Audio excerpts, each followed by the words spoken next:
आप देख रहे हैं देशमती न्यूज, एक सकारात्मक सोच, सोच आपकी, आवाज हमारी। इरफान अंसारी और आप देख रहे हैं देशमत न्यूज, एक सकारात्मक सोच, सोच आपकी, आवाज हमारी।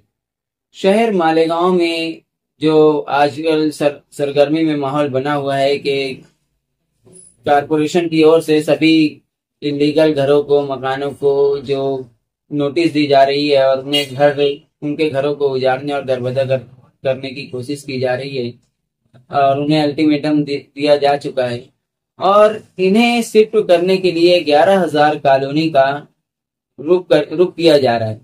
लेकिन हमने जब देशमत न्यूज की टीम को 11,000 कॉलोनी में रहने वाले लोगों ने वहां सर्वे करने के लिए, वहां उनकी तकलीफों को दिखाने के लिए जब बुलाया और हमने वहां जाके सर्वे किया, तो हमें तो ऐसा लगता नहीं है कि उस जगह पर उन्हें ले जाके अभी रखने के जैसा माहौल या वहां की ऐसी चीजें हैं। ऐसा मोइन शेख साहब ही हमारे सहयोगी जो जाके हमारे साथ सर्वे किए हैं। आदाब, नमस्ते। मैं शेख मोइन न्यूज से। हम इस वक्त पहुंचे हैं 11,000 कॉलोनी। हमें कुछ लोगों की शिकायत मिली थी, खस्ता बिल्डिंगें, लाचार जिंदगी और 11,000 कॉलोनी। इस बिल्डिंग की वाकई हमने जो हालत देखा, देखिए ये आप लोग, ये गिरिड में बनी हुई है। इसकी हालत देखो, हाथ से टूट रही है बिस्किट की तरह। यकीन मानो, इसको देख के दिल लग गया। नादान बच्चे, मासूम जिंदगी यहाँ पे जो रहते हैं, इस तरफ देखो जरा, ये बिल्डिंग की हालत। कौन है इसका जवाबदार? कौन है इसका ठेकेदार? क्या यहाँ पर नगर पालिका, महानगर पालिका के लोग विजिट नहीं करते? क्या ऑफिसर लोग इस तरफ देखते नहीं है? कौन सा काला बाजारी है? ये देखो आप, ये हालत देखो बिल्डिंग की। ये देखो साहब, सब हाथ से टूट रहा है पूरा बिल्डिंग की। ये हालत है। ये है बिल्डिंग नंबर 1, ब्लॉक नंबर जो है 21। आप देख रहे हैं देशमत न्यूज। देशमत न्यूज, एक सकारात्मक सोच, सोच आपकी, आवाज हमारी। आज हम 11,000 कॉलोनी पर विजिट करने के लिए आए क्योंकि यहाँ की जनता हद से ज़्यादा परेशान होने के बाद मीडिया का सहारा लेना चाहती थी। आज जब हमने सर्वे किया इस जगह का, तो बिल्डिंगें इस कंडीशन में हैं कि वो कब गिरेगी इसकी कोई गारंटी नहीं। हमने देखा कि कुछ बच्चे भी यहाँ से, ऐसा इन्होंने शिकायत की कि यहाँ से कोई बच्चे भी लटक गए थे ये पर्दी की वजह से, और आज पर्दी खुद लटक गई है। तो इसका जिम्मेदार है कौन? जो लीडर, कारपोरेशन के अधिकारियों का कोई जिम्मेदारी है या नहीं है? शहर से 10 किलोमीटर दूर, 5 किलोमीटर दूर की जो इमारत बनाई गई है, यहाँ जब इनको लाया गया रहने वालों को, तो इनसे वादा किया गया कि हम सिटी बस आपको 6 से 7 महीने में चालू करके देंगे। लेकिन आज इनकी ये भी शिकायत है कि इन्हें आने जाने की कोई सुविधा नहीं और रास्ते में लूट मार, चोरी के भी वारदात, ना लाइट का नज़्म, ना रास्ता अच्छा, और 200 रुपये की दिहाड़ी लगाने वाले लोग 200 रुपये का किराया देकर यहाँ किस तरीके से ज़िंदगी गुजार रहे हैं। आप इनकी ज़िंदगी को झांक कर देखें और इनके लिए कुछ रास्ता निकालने की कारपोरेशन से अपील करते हैं हम कि इनके लिए जब सरकार ने अरबों रुपए दिए, तो इनको इस तरीके की सुविधा क्यों नहीं दी जा रही है? आप देखते रहें देशमत न्यूज, एक सकारात्मक सोच आपकी। शेख साहब, आपको ऐसा लगता है क्या कि अभी उस परिस्थिति में है 11,000 कॉलोनी के वहाँ पे अभी लोगों को ले जाके शिफ्ट करना चाहिए? आपने वहाँ पे सर्वे किया तो आपने क्या देखा वहाँ? नहीं, बिल्कुल भी नहीं। 11,000 कॉलोनी इस वक्त तो रहने के लायक नहीं है। तो, कई बिल्डिंगें खस्ता हाल है जिसके कॉलम हमने खुद चेक किया है, पता नहीं किस मटेरियल से बने हुए हैं, हाथ से दबाने के बाद चूरा हो जाता है। ये एक बिस्किट की तरह ये एक पहला है। और बीच में भी आपने कहा कि गैर कानूनी झोपड़पट्टियां के ताल्लुक से, तो 178(3) अभी जो गैर कानूनी नहीं था, मगर एक षड्यंत्र है, क्योंकि हमारे शहर में कुछ लोग नाकारा हो चुके हैं और नाकारा लोगों की ये हमारे लिए सौगात है कि नाकारा लोगों को इस समय नुकसान उठाना पड़ रहा है। और रात 11,000 कॉलोनी की जो आपने मुद्दे की बात की है, आपने बड़े अच्छे पॉइंट की बात की है। तो 11,000 कॉलोनी रहने के लायक नहीं है। 11,000 कॉलोनी के अंदर 2 शराब के अड्डे चल रहे हैं, अनलीगल शराब के अड्डे, तो मैं जानना चाहता हूं और मैं शासन और प्रशासन से इस पे सवाल करना चाहता हूं कि ये अड्डे क्या आपको समझ में नहीं आ पाए या किसी ने बताया नहीं आपकी खबरी ने? एक्चुअली सर, मैं आपकी यहाँ पे ये बात, आपकी नजरों में ये भी बात रखना चाहूंगा कि वो तो क्राइम है, वहां पर जो है गुंडागर्दी की जा रही है, लोगों को सुविधा नहीं मिल रही है। उसके अलावा भी वहाँ मूलभूत सुविधा, जो गंदगी और जो वहाँ रहने वाले लोग हैं उनकी जान को भी खतरा है, जिस हिसाब की वो बिल्डिंगें बनी हुई है। सबसे पहला मसला तो यही है कि वो रहने के काबिल नहीं। दूसरा मसला ये कि वो रास्ते यूज करने के लायक नहीं, जो वहाँ आप देख रहे हैं देशभक्त न्यूज, मैं मोहित शेख, देशभक्त न्यूज। अभी हमने 11,000 कॉलोनी का सर्वे किया है। हमने देखा है 11,000 कॉलोनी के हालात भी देखा है, किस तरह से 11,000 कॉलोनी के मकान गिर रहे, टूट रहे हैं और किस तरह वहाँ पे बिल्डिंगें गिराने का बड़ा प्लान चल रहा है, खनन का काम चल रहा है। ये आप देख रहे हैं मेरे पीछे डंपिंग ग्राउंड, ये डंपिंग ग्राउंड असल में 11,000 कॉलोनी यहाँ से बनना चाहिए था, ये डंपिंग का ग्राउंड पीछे जाना चाहिए था। आज डंपिंग ग्राउंड भर गया है, शहर में कचरों का अंबार लगा हुआ है और जब उन सब कहा जा रहा है तो कह रहे हैं डंपिंग ग्राउंड भर चुका है। ये डंपिंग ग्राउंड पीछे हमारे पास हजारों एकड़ जमीन पड़ी थी, ये डंपिंग ग्राउंड पीछे जाना चाहिए था ये, और यहाँ पे 11,000 कॉलोनी बनना चाहिए था। लोग ऑटोमेटिक इसमें शिफ्ट होते थे। हम 1 महीने से इस पर काम कर रहे हैं, लेकिन हम वक्त का इंतजार कर रहे थे कोई ऐसे हालात हमारे सामने आए तो हम आपके सामने सारी रुझान रखिए। अभी शहर में अतिक्रमण हटाने का काम चल रहा है, किले को खाली कराने की बात की जा रही है और रोडों को खाली कराने की बात की जा रही है। तो क्यों ना पहले 11,000 कॉलोनी का हमारे शहर के लीडर को हमारी गुजारिश है सर्वे करें। मालेगांव शहर के तकबीर सिंह सिद्धू साहब, एसपी साहब भी इसका सर्वे करें और हमारे रणधीर सिंह यादव साहब जो हमारे कमिश्नर हैं वो भी इसका सर्वे करें। अभी इसके जो डॉक्यूमेंट हमने तैयार किया है, इंशाल्लाह हम कलेक्टर साहब को और हमारे शहर के एसपी साहब को, हमारे कमिश्नर साहब को, मुख्यमंत्री साहब को और प्राइम मिनिस्टर साहब तक हम ये कागज भेजने वाले हैं कि बिल्डिंगों को गिराने का षड्यंत्र कौन रच रहा है। अस्सलाम वालेकुम। क्योंकि जो आपने ये भी देखा सर, आपने सर्वे किया तो बताया कि जैसे कि 11,000 कॉलोनी अगर हाईवे से लग कर बनती, जहाँ कचरा डिपो है, आपने बताया हमें, आपने भी विजिट किया है वहाँ पे, आपने हमें बताया कि अगर वहां से लग कर बनती तो लोग का वहां खुद से जाने का मन करता, क्योंकि उन्हें जाने के लिए सुविधा, आसान रास्ता मिलता और आसानी से वहां तक पहुंच जाते। अच्छा, वहां पहुंचने के बाद अभी वहां जो कंडीशन है, गंदगी, टूट फूट और कारपोरेशन की कोई जो मूलभूत सुविधा है, आज गवर्नमेंट ने जो इतना पैसा खर्च किए है, 11,000 कॉलोनी बनाई है। आज अगर शहर के लोगों को 1,000-2,000 मकानों की वहां पे जरूरत है तो अभी भी उनके लिए वो इतने अरबों रुपए का कोई बेनिफिट नहीं कि वहां पे अभी 1,000-2,000 झोपड़े हम शिफ्ट भी नहीं कर सकते, वहां ऐसी कंडीशन में कॉलोनी है। आपका इस पर क्या बोलना है? इरफान भाई, ये तो पहली बार देखने में आया कि गंदगी पहले और मकानात बाद में, मकानात के बाद गंदगी होती है। यहाँ तो पहले गंदगी का अंबार लगा हुआ है, उसके बाद मकानात है, रास्ते में कीड़े काटे, दुनिया भर के मसले मसाइल है।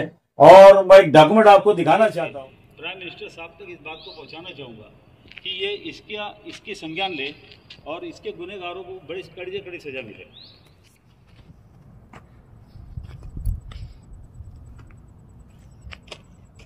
ये देखो, ये कम से कम 40 से 50 फीट खड्डा, ये पूरी बिल्डिंग है, देखो 11,000 कॉलोनी की। ये कौन कर रहा है खनन माफिया का काम? लगभग हर बिल्डिंग के पीछे, हर चौक चौराहे के ऊपर में इतने बड़े बड़े खड्डे। यहाँ जनता आएगी किस तरीके से? कौन लेके जा रहा है? नहीं, यहाँ जनता आएगी कैसे? कौन रहने के लिए आएगा बताओ? पहले तो इसको भूतिया बना दिया, सब खिड़कियां दरवाजे इसके चोरी हो गए, इसका कोई चौकीदार नहीं। ये देखो, ये दूसरी जगह, दूसरा पॉइंट है। और ऐसे हर जगह पे, अलग अलग जगह पे बहुत सारे पॉइंट्स है। ये बिल्डिंगें बैठ जाएगी, गिर जाएगी। ये बहुत बड़ा खनन माफिया लोग का एक काम चल रहा है। ये देखिए सर, इस पर फौरन बंदी आना चाहिए, इसकी इंक्वायरी लगना चाहिए, कौन कर रहा है ये सब और किसकी निगरानी में हो रहा है, कौन इसके हफ्ते खा रहा है।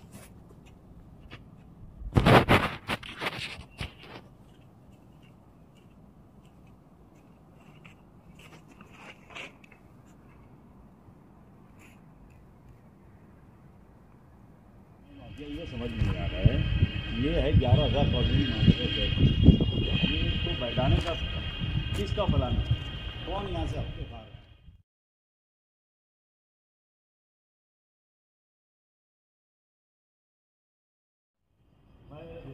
बिल्डिंग में पीछे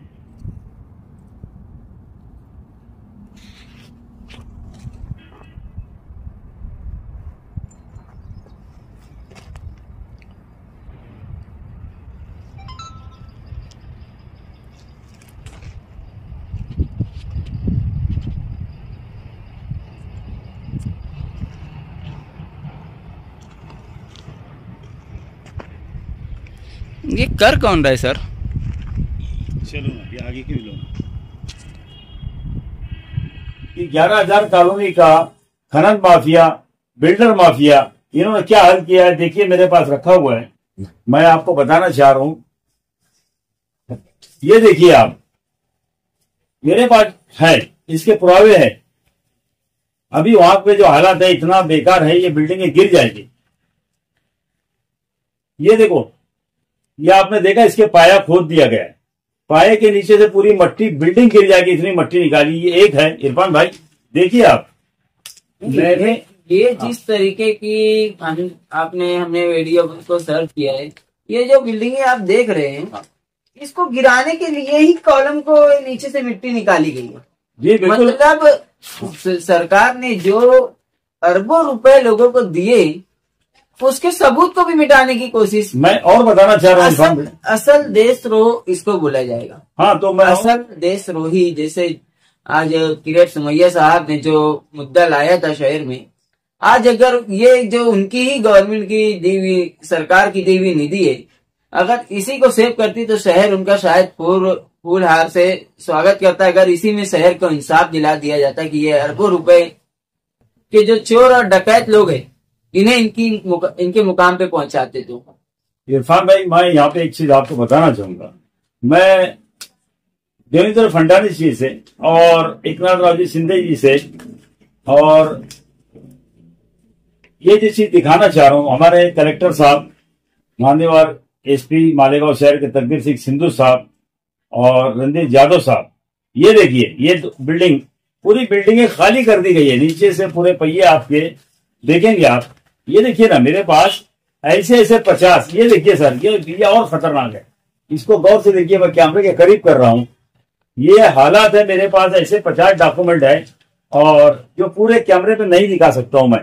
तो मेरी गुजारिश है मालेगांव शहर एसपी साहब से, तकबीर सिंह सिंधु साहब से और यादव साहब से और हमारे नासिक जिला कलेक्टर साहब से कि आए, विजिट करे खुद 11,000 कॉलोनी के हालात क्या है और कौन है यहाँ पे खनन माफिया, कौन जो लोग जाते हैं न्यूज वाले और जो लोग समाजी लोग उनको जाते हैं मना करने के लिए, उनको तलवार बताते हैं, उनको बंदूक का डर बताते हैं कि हम गोली से मार देंगे आप लोगों को।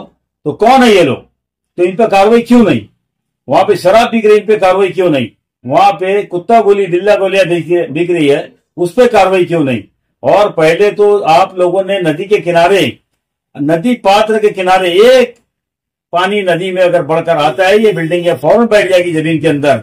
आप देखिए कितना बड़ा वहां पर खनन हो चुका है, आप देखेंगे, आपको खुद समझ में आ जाएगा। आप जाए, विजिट करें।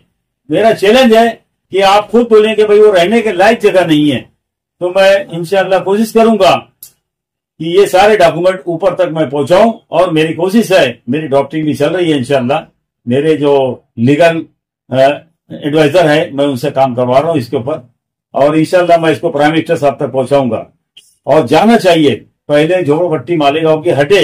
हम कोई अतिक्रमण हटाने के खिलाफ नहीं है, अतिक्रमण अगर अनलीगल है तो हटे, मगर पहले मूलभूत सुविधा वहां पर है क्या, जहां पर आप इनको निमुल बदल शिफ्ट कर रहे हैं। जिस तरीके की गवर्नमेंट ने निधि दी है, जितने पैसे खर्च किए हैं, पूरा एक नया शहर उसमें बस सकता था और लोगों को खुद से वहां जाने की इच्छा होनी चाहिए।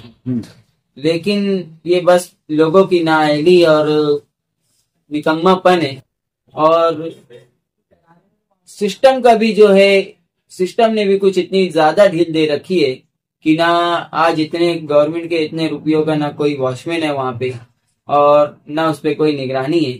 और बन जाने के बाद जो कारपोरेशन का वहां पे जो सुविधा देना थी, जैसे शहर में भी सुविधा है कचरा उठाने की, गटर साफ करने की, हॉस्पिटल की और पुलिस स्टेशन की, तो ऐसी कोई सुविधा वहां, मतलब ये क्या लोगों को देने का इरादा ही नहीं था क्या? सिरे से ही लोगों के लिए नहीं इरफान भाई, देने का इरादा नहीं इरफान भाई, जब मैंने सुना कि मालेगांव शहर में डीपी रोड खोलने के लिए 11,000 कॉलोनी बनाई जा रही है और जो लोगों ने गार्डन के ऊपर अतिक्रमण करके रखा है उसको हटाने के लिए, तो जितना फंड इसके लिए आया था मुझे लगा कि पौम जमीरा बुर्ज खलीफा तो नहीं यहाँ पर बन रहा है, मगर मैंने जब सर्वे किया, यकीन मानिए कौन है इसका मास्टरमाइंड और कौन कर रहा है ये सब, तो मैं समझता हूँ जानना चाहिए, आवाम को भी हक है इसको जानने का।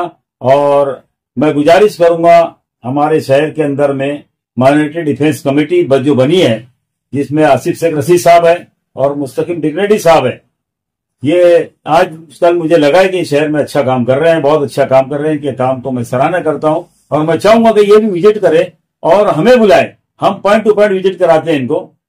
इरफान अंसारी साहब को बुलाइए, मुझे बुलाइए, हम आपके साथ आते हैं, हम आपको कराते हैं विजिट। क्या हालात है वहां की 11,000 कॉलोनी के हालात क्या है, और जिसकी खिड़कियां दरवाजे सब चोरी गए, अरबों खरबों रुपए की जो चोरी हुई है वहां पर, कौन है ये? क्या पुलिस नहीं जानती है चोर कौन है? असल देशद्रोही कौन? असल देशद्रोही कौन? आप देखते रहें देशमत न्यूज, एक सकारात्मक सोच आपकी, आवाज हमारी। जय हिंद। अस्सलाम वालेकुम।